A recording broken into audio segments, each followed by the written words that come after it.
s'avancer à la tribune, ça sera plus facile pour Je ne peux pas parler d'ici? Pour les notes, ce serait difficile. Est-ce que tout le monde me voit ou est-ce que pour la caméra, il faut se mettre ailleurs? C'est mieux quand même en haut? Alors je suis désolé, on va monter là.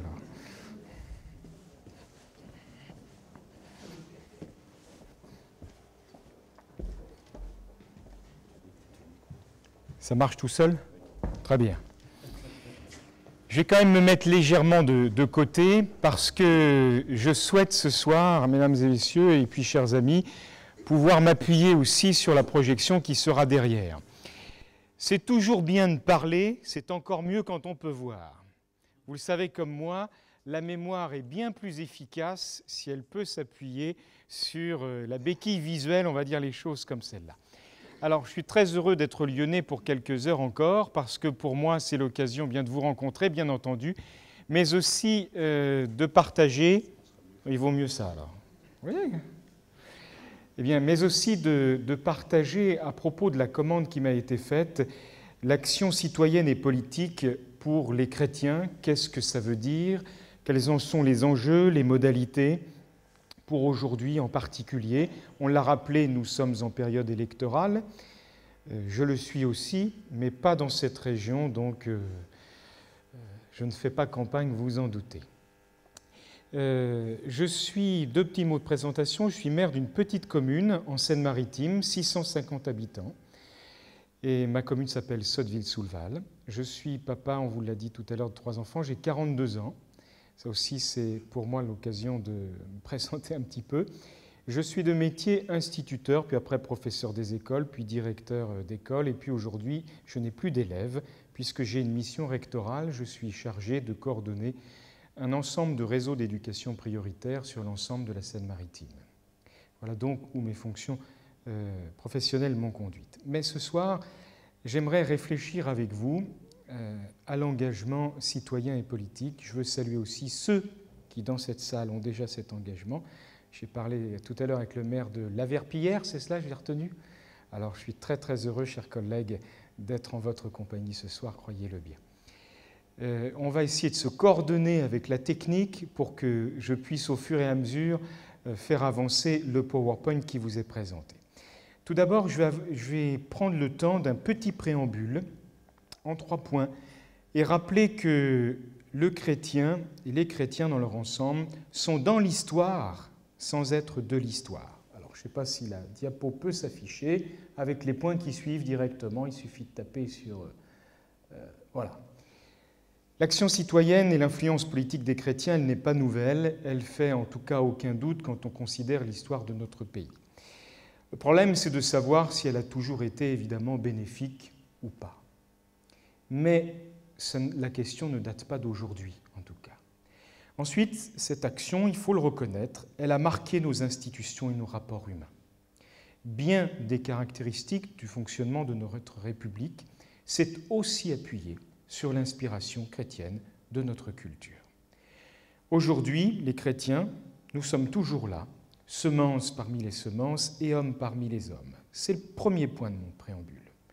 Donc, la question ne date pas d'aujourd'hui sur l'engagement des chrétiens. Deuxième point de ce préambule, c'est que nous sommes dans le monde sans être du monde. Jésus s'inscrit en honnête citoyen, si vous connaissez l'Évangile, quand il s'agit par exemple de payer l'impôt. Évidemment, les Romains étaient des occupants à l'époque où le Christ était sur la terre et que ceux qui voulaient résister à l'occupation souhaitaient résister, notamment via le refus de payer l'impôt. Pourtant, Jésus le paiera. De même, l'apôtre Paul revendique à de nombreuses reprises sa citoyenneté romaine. Ça lui servira même, puisque ça lui évitera quelques ennuis. À travers ces 2 exemples, je montre donc que les chrétiens, dès leur origine, ont su être du monde. Troisième point de ce préambule, c'est que nous sommes, chrétiens, uniques sans être seuls. La première chose que la Bible révèle, c'est l'existence de Dieu, qui se définit comme « je suis ». Je ne sais pas si ça s'affiche. Voilà. Deuxième chose que l'existence nous révèle, c'est que non seulement Dieu est là, mais notre prochain aussi. Et pour ceux qui connaissent bien l'histoire de Caïn et Abel, le reproche ou l'interrogation que Dieu a pu adresser à Caïn après que celui-ci ait tué son frère Abel, c'est « Qu'as-tu fait de ton frère ?» Et je crois que cette interrogation, cette interpellation, elle est tout aussi valable aujourd'hui que du temps de Caïn et Abel. Parce qu'il me semble que c'est là, dans ce souci de l'autre, que commence la politique. La politique, c'est s'occuper des affaires de la cité.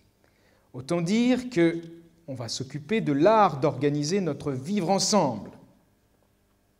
Et pour cela, il faudra bien gouverner. Alors l'art d'organiser notre vivre ensemble, ça, c'est la préoccupation de tous les maires. C'est leur quotidien. Ça, c'était une préambule. Ensuite, attachons-nous à regarder d'un peu plus près ce que c'est qu'un mandat électoral. On va aller voter, vous et moi, bientôt, 9 mars, pour ceux qui auraient déjà oublié.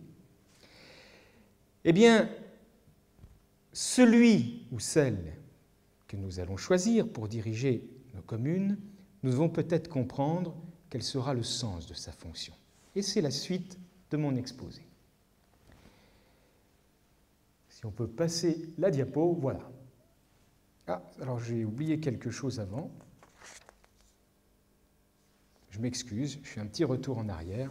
Effectivement, après le préambule que je viens d'annoncer, je me suis posé la question de savoir s'il existait des principes bibliques dans l'art de gouverner. Et j'en ai listé un certain nombre que j'emprunte à un pasteur de l'Église réformée de France, c'est Bernard Antérion, il est pasteur à Rouen. Premier principe présent dans la Bible, c'est la diversité. Il y a pluralité d'expressions. N'y a-t-il pas 4 évangiles? Pourtant un seul Christ, mais 4 récits. Deuxième principe, c'est qu'il y a une limite suprême à toute autorité. Seul Dieu est Dieu. Et aucun président, aucun roi, aucun César ne peut l'être à sa place. Troisième principe, dans l'art de gouverner, c'est le regard qu'on peut tirer, me semble-t-il, de la lecture de la Bible quant au pouvoir. Les traditions bibliques portent un regard bienveillant et méfiant à la fois sur le pouvoir d'une façon générale. Quand les Hébreux sont venus voir le prophète Samuel dans l'Ancien Testament et qu'ils lui disent « vouloir un roi », alors Dieu rappelle que le roi sera celui qui prendra vos fils et vos filles pour en faire leurs soldats ou ses servantes. Autant dire qu'il y a d'ores et déjà une certaine mise en garde. Quatrième principe que l'on trouve dans la Bible, c'est la notion d'exil. Nous sommes de passage sur la terre et d'autres viendront après nous. Il me semble que c'est un appel à la responsabilité. Et chaque élu doit l'avoir présent à son esprit. Quand je dis cela, ça ne veut pas dire « après nous la fin du monde », comme on l'entend parfois, mais bien « après moi, qu'est-ce que je laisserai pour ceux qui vont me suivre ?» Cette notion de passage, d'exil, est présente dans les Écritures. Ensuite, autre principe que l'on peut trouver, c'est la notion de droit et de justice qui doivent être respectés par celui qui gouverne. Et je cite là le prophète Michée, vous voyez la référence affichée derrière moi, je cite de mémoire, « On t'a fait connaître aux hommes ce qui est bien et ce que Dieu demande de toi. C'est que tu pratiques la justice, que tu aimes la miséricorde et que tu marches humblement avec ton Dieu. » Voilà donc un programme qu'il est bon de ne pas oublier. Avant-dernier principe, la place du prochain dans les Écritures. Elle ne peut jamais être ignorée. Et la parabole du bon samaritain est là pour nous le rappeler. Enfin, autre principe présent, la reconnaissance du sujet. Dans la Bible, nous ne sommes pas présentés comme des anonymes. Dieu dit « Je te connais par ton nom ». Jésus, dans les Évangiles, dit même qu'il n'ignore pas le nombre de cheveux qui sont sur notre tête. Pour moi qui en perds à peu près tous les jours, je me dis qu'il doit vite remettre son compteur à jour régulièrement. Mais c'est pour dire, cette reconnaissance du sujet, elle est là, bien présente. Alors, après cette petite introduction sur l'art de gouverner, chez nous, en France, comment ça se passe? Nous sommes une république, c'est ce qu'on va voir juste après. Une république qui lie des électeurs aux élus par le biais du suffrage universel chez nous. J'ai mis sur ce PowerPoint que l'élection était un acte de foi. Ça paraît curieux, n'est-ce pas, de le dire. Pourtant, réfléchissons bien. Quand vous allez voter, que vous allez confier un mandat à quelqu'un, vous exprimez là votre confiance en cette personne. Quelle preuve avez-vous qu'elle tiendra ce qu'elle a dit qu'elle ferait, cette personne? Vous n'avez pas d'autre preuve que la confiance que vous allez placer dans celui que vous allez élire. Bien sûr, l'honnêteté veut que l'on fasse ce que l'on dit. Mais est-ce que c'est toujours cela? Donc cette idée de confiance est présente chaque fois que nous nous rendons aux urnes. Et c'est là que je veux regarder avec vous, en fait, le mandat que nous donnons aux maires, conseillers généraux, aux députés, sur quoi il repose. Eh bien, moi, j'y vois un double mandat. Un mandat de gouvernance et de représentation. Ah oui, avant, il y avait une petite citation de Montesquieu, vous l'avez peut-être lu. Un mandat de gouvernance et de représentation. Gouvernance, parce que celui qui va être élu va devoir diriger. Et représentation, parce qu'il va devoir représenter la population qui l'a choisi.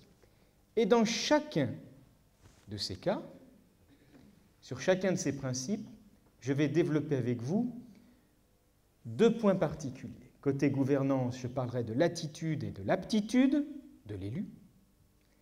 Côté représentation, je parlerai de relais d'opinion et d'expression d'opinion. On va rentrer un petit peu dans le détail. Gouverner, je commence par là, c'est une attitude et une responsabilité citoyenne. J'ai mis en face un texte que j'ai quelque peu remanié, juste le début, mais je vous le dis. Mes chers compatriotes, vous avez été appelés à la liberté. Seulement ne faites pas de cette liberté un prétexte pour vivre selon vos mauvais penchants, mais par amour soyez serviteurs les uns des autres. Toutes nos lois sont accomplies dans une seule parole, tu aimeras ton prochain comme toi-même. Mais si vous vous mordez et vous dévorez les uns les autres, prenez garde de ne pas être détruits les uns par les autres. Je me suis dit qu'en période de campagne électorale, on devrait le relire plus souvent. Le texte est un peu vieux, je vous l'accorde. Il est écrit par l'apôtre Paul qui l'adresse aux Corinthiens. Alors au début, bien sûr, mes chers compatriotes, ce n'est pas vraiment ce qu'il disait, il disait mes chers frères. Allons, pardonnez-moi d'en avoir changé un petit peu l'écriture. Mais l'apôtre Paul nous renvoie là à notre attitude. Comment est-ce que nous nous comportons en campagne électorale? Est-ce qu'on se mord les uns les autres? Est-ce que dès lors qu'il s'agit d'aller voter, on s'affronte les uns les autres au point de s'entre-déchirer? Que restera-t-il alors de nos relations citoyennes mutuelles? En effet, l'apôtre Paul le dit, nous avons été appelés à la liberté. Cette liberté, nous la réclamons souvent à la société, mais parfois, il faudrait peut-être que ça commence par nous-mêmes. Vous avez une toute petite illustration d'un humoriste qui s'appelle Aude Recette, et j'ai repris ses dessins parce qu'ils me plaisent bien. Un jour que je parlais avec des jeunes de mon collège, évidemment, c'était toujours la faute de la société, n'est-ce pas, les problèmes qu'ils avaient. Mais on voit facilement la paille dans l'œil de notre société, mais la poutre qui est dans le nôtre. La voit-on. Donc je crois que quand on veut être élu, il faut déjà regarder l'état de sa vie et de son cœur. C'est vrai pour tout le monde. Gouverner, autre diapositive, juste après celle-là, pour reprendre un langage un peu biblique, c'est porter de bons fruits, c'est-à-dire vivre selon l'esprit ou selon les mauvais penchants de notre nature humaine, on a le choix. Il faut choisir le bon côté des choses. Vouloir le meilleur, rechercher le bien commun avec détermination et humilité, voilà ce qui fait partie aussi de la volonté, ce qui doit faire partie de la volonté de gouverner. En regard, je choisis un texte des évangiles, de l'évangile de Luc, que celui qui gouverne soit comme celui qui sert. Alors là, il faut le graver en dessous de notre devise républicaine, liberté, égalité, fraternité, que celui qui gouverne soit comme celui qui sert. On va passer la diapositive suivante, et hop, on repasse à la suivante encore, si c'est possible. Voilà. Gouverner, on va parler, après avoir parlé d'attitude, on va parler d'aptitude. Ça ne s'improvise pas. Il faut travailler sérieusement. Si l'on veut exercer une tâche, en particulier celle de maire ou de conseiller municipal ou député, je ne sais quoi encore, il faut consacrer du temps parce qu'il va falloir faire le travail convenablement et il va falloir le faire efficacement. L'aptitude à gouverner, l'apôtre Paul la met au nombre des dons qui sont reconnus pour être au service des hommes. Il faut s'en rappeler. Et je cite là aussi l'apôtre Paul dans une lettre qu'il écrit aux chrétiens de Rome, que celui qui préside, dit-il, le fasse avec zèle. Cela signifie qu'on doit se consacrer convenablement à sa tâche. Celui qui se présente à vous, ou celle qui se présente à vous, pour solliciter un mandat électoral, doit être quelqu'un de sérieux et de consacré. Autre point sur lequel je veux insister avec vous, c'est que gouverner n'est pas toujours quelque chose de facile. Il faut savoir porter sa croix. Ça fait partie du métier d'élu. Et là, il y a une béatitude que j'appelle la béatitude du politicien. Je suis désolé, mais j'ai un peu coupé le texte biblique, je m'en expliquerai après.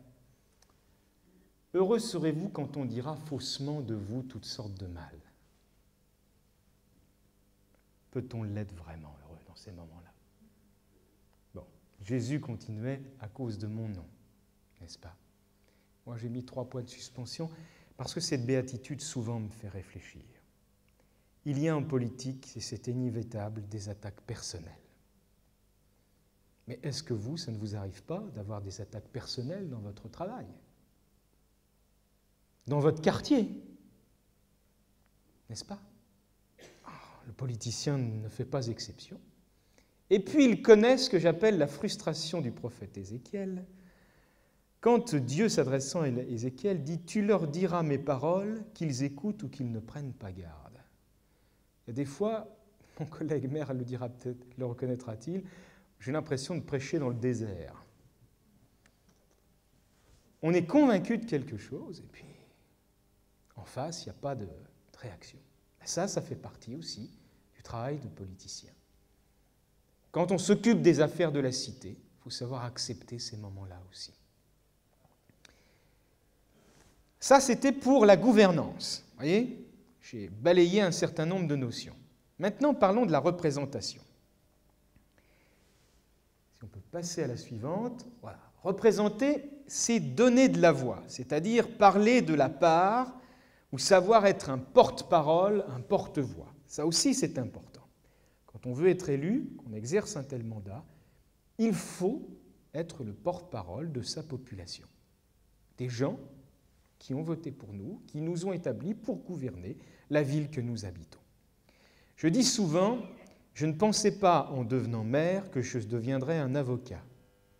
Et pourtant, dans bien des situations, auprès d'autres collectivités locales que la mienne, au sein de ma communauté d'agglomération par exemple, très souvent, je suis bien le représentant, le porte-parole de mes habitants.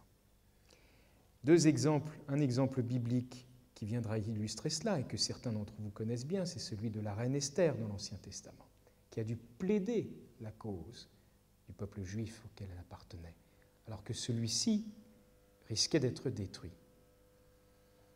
Il a fallu trouver les forces et le courage de plaider cette cause. Et puis pour ceux, je pense à ceux qui viennent de Jeunesse en Mission. Chant numéro 441, parfois c'est même un programme politique qu'on trouve dans nos chants. J'irai parler pour ceux qui n'ont pas de voix, j'irai plaider pour les droits des hommes exploités. C'est faire de la politique. Si on veut défendre le plus faible.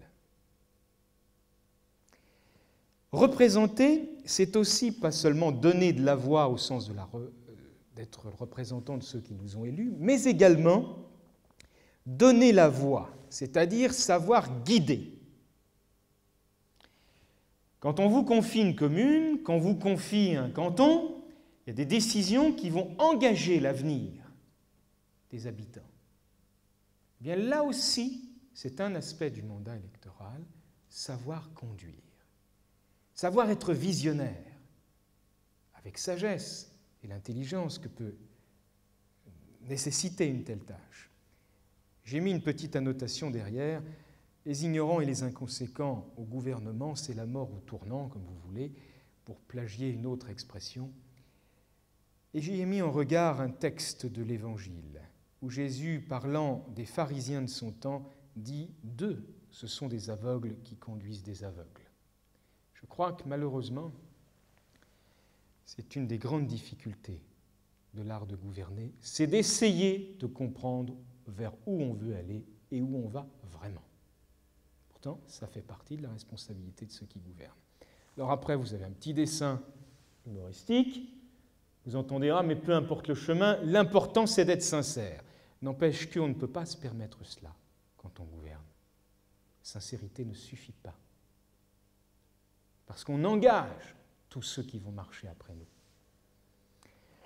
Alors, on va changer de diapositive à nouveau. Quelle modalité en tant que citoyen? Quel peut être notre engagement citoyen et politique? Eh bien, tout d'abord, c'est le fait d'être électeur et d'user de son droit de vote. Celui qui n'en use pas perd le droit de se plaindre. Notre République est ainsi faite que chacun d'entre nous a le droit et le devoir de choisir.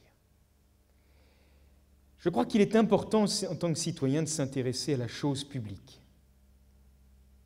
Ça veut dire république, étymologiquement parlant. Se documenter, intégrer un conseil de quartier, assister au conseil municipal. Le conseil municipal est public, le saviez-vous? Si vous voulez vous intéresser aux affaires de votre ville, c'est aussi tout à fait possible d'y aller à une réunion, de savoir de quoi on va parler. La possibilité de prendre part au débat public, d'attirer l'attention, proposer, contester, écrire, remercier, je crois que j'ai mis le mot. Ça aussi, ça fait partie de notre engagement citoyen. Moi, je n'ai pas à me plaindre. Vraiment, j'ai de la chance, j'ai des bons citoyens dans ma commune. À maintes reprises, quand je m'y promène, on peut discuter avec les uns et les autres, c'est très souvent que quelqu'un vient dire merci. Mais pensez-y. Alors, souvent, il y a un dilemme pour nous en tant que chrétiens, c'est « oui, mais bon, ça c'est bien, M. Meyer, ce que vous nous conseillez, mais est-ce qu'il faut aller plus loin? Faut-il s'engager ?» Alors après, on a de nouveau un dessin humoristique que j'ai dû choisir. Ah, j'avais oublié, prier pour ceux qui vous gouvernent. Ça aussi, c'est une possibilité. Et le dessin qui vient après, est-ce qu'on l'a? Voilà. On est souvent dans cette attitude-là, quand on est chrétien. Dans une pirogue, en haut de la chute, et on se pose la question, est-ce qu'on prie ou est-ce qu'on rame? Les deux? Les deux. On prie et on rame. Il n'y a pas de raison de choisir l'un ou l'autre. Alors voyons voir. Juste après, on peut évidemment être candidat. Et pour cela, évidemment, il faut être élu. Alors je crois que c'est ce que j'ai marqué. Servir l'action municipale, il me semble que c'est à la portée de chacun. Et ça, c'est quelque chose que je voudrais conseiller. Je parlais tout à l'heure avec certains d'entre vous. À partir du moment où l'on se sent concerné par la ville où on habite, je trouve que le mandat de conseiller municipal est une belle expérience. Parce que cela permet de toucher de près aux responsabilités communales, d'apporter son concours et sa sagesse au sein d'un conseil pour faire valoir des projets, pour apporter des idées, pour aider le mieux-être et le mieux-vivre dans la ville où nous nous trouvons. Je crois que j'ai cité le prophète Jérémie. Voilà, le texte apparaît derrière vous. Recherchez la paix de la ville où vous vous trouvez. Si on continue même plus loin ce texte, le prophète Jérémie dans l'Ancien Testament dit « Recherchez la paix de la ville où vous vous trouvez » et Dieu dit « Où je vous ai déporté ». Autant dire que Dieu s'adresse à des personnes qui ne sont peut-être pas très heureuses d'être dans la ville où elles sont. Et pourtant, même là, Dieu leur demande de faire cet effort citoyen. D'autres mandats sont bien sûr ouverts devant nous de par l'organisation de notre République. Mandats de députés, de sénateurs. Moi, je considère que de tels mandats, ce sont les yeux de la nation. Ce sont ceux qui décident des lois, ceux qui vont devoir dire où nous allons aller collectivement. Ce sont des élections importantes. Là aussi, on comprend pourquoi l'apôtre Paul a dit qu'il faut prier pour ceux qui nous gouvernent. Et puis, il y a des actions beaucoup plus simples qu'on peut faire dans sa ville et dans lesquelles, je crois, les chrétiens peuvent s'engager. Alors, est-ce qu'on voit? J'ai vu que vous aviez tout à l'heure des nappes de la fête des voisins. Voilà, je les ai reconnues. C'est pas compliqué. Savez-vous que c'est Athanas Périphon, qui est un chrétien, qui a lancé cela? Il a eu pour idée, ce que d'autres avaient eu avant lui, mais de généraliser l'événement. Un jour particulier où on s'invite, on se retrouve. Et puis, on vous offre des belles nappes, comme celle qui était tout à l'heure sur le petit buffet que nous avons eu. La photo d'après, je crois que ce sont les Sottevillais. Est-ce qu'on l'a? Voilà. Ça, c'est dans un quartier de Sotteville-sous-le-Val où j'habite. Enfants comme adultes, tout le monde avec le t-shirt « La fête des voisins ». Ce sont des engagements simples, mais ça peut prendre sa place. Quelles actions pouvons-nous encore avoir? La diapositive qui suit va nous le rappeler. Eh bien, je crois qu'il est important parfois de questionner le pouvoir. Dans une commune, c'est pareil. C'est là notre démocratie. On a le droit d'interroger ceux qui nous gouvernent. Et puis, soyons sel et lumière, pour reprendre les mots de Jésus. Partout où nous sommes, nous devons avoir une bonne influence. Que ce soit dans une grande ville, comme celle peut-être que vous habitez, ou une grande agglomération, ou une petite commune comme la mienne. Nous avons, en tant que citoyens, à apporter notre pierre à l'édifice. Faisons-le donc avec responsabilité et engagement. Et puis, formons ceux qui le désirent à l'exercice des responsabilités publiques. C'est ce que je me suis noté. Je l'ai dit tout à l'heure, gouverner, il faut aussi se former pour cela. Et consacrons quelques moyens financiers ou du temps à l'action politique de ceux qui en sont dignes.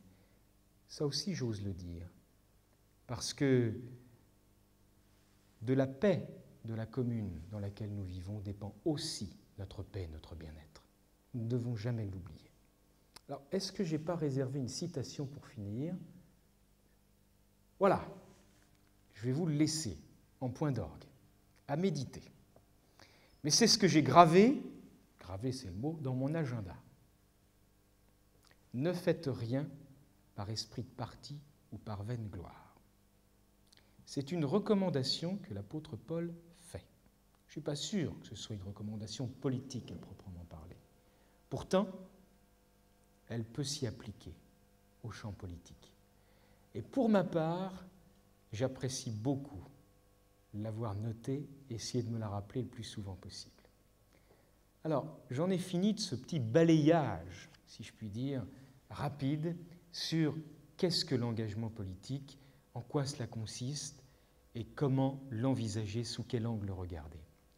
Je voudrais terminer et conclure par une observation avant de vous laisser la parole et qu'on puisse avoir un échange, parce que je voudrais répondre à des questions, à celles qui vous préoccupent, que vous pourriez avoir. C'est pour ça que volontairement, je ne suis pas trop rentré dans le détail. Mais il y a toujours un texte de l'Évangile qui m'a particulièrement marqué. C'est celui de la parabole des talents. Je le racontais tout à l'heure à l'un d'entre vous. Jésus raconte cette parabole, vous la connaissez de façon curieuse. Un riche seigneur quitte ses propriétés et confie à 3 de ses serviteurs des talents. Les talents, c'était de la monnaie, de l'argent, si vous voulez. En disant à chacun, voilà, je te le confie, mais je reviendrai pour savoir ce que tu en as fait. Et voilà qu'à son retour, les 3 serviteurs comparaissent devant lui. Le premier dit, « Maître, tu m'avais donné un talent, en voici 10. » Et le maître lui dit, « C'est bien, bon et fidèle serviteur, deviens président d'une communauté d'agglomération. » C'est ça qu'il dit. Mais ce n'est pas marqué tout à fait comme cela. Il dit, « Reçois le gouvernement de 10 villes. » Au deuxième qui apporte son talent et qui dit, « Voilà, tu m'avais donné un talent, en voici 5. » Le maître lui dit, « C'est bien. » Eh bien, reçoit le gouvernement de 5 villes. Le troisième, il n'a rien fait de son talent. Le maître le lui reprend donc et le donne à ceux qui savaient le faire fructifier. Souvent, ça m'a fait réfléchir. Comment se fait-il que dans cette parabole, le gouvernement soit la récompense de celui qui a su bien utiliser ses talents? Je vous laisse méditer. Et je pense que le pouvoir n'est pas à mettre entre toutes les mains. Et ces mains-là avaient su faire leur preuve, c'est pourquoi elles l'ont reçu. Voilà, je vous remercie de m'avoir écouté bien sagement. Y a-t-il des questions? Y a-t-il un micro qu'on peut faire circuler avant que je n'intervienne après de nouveau?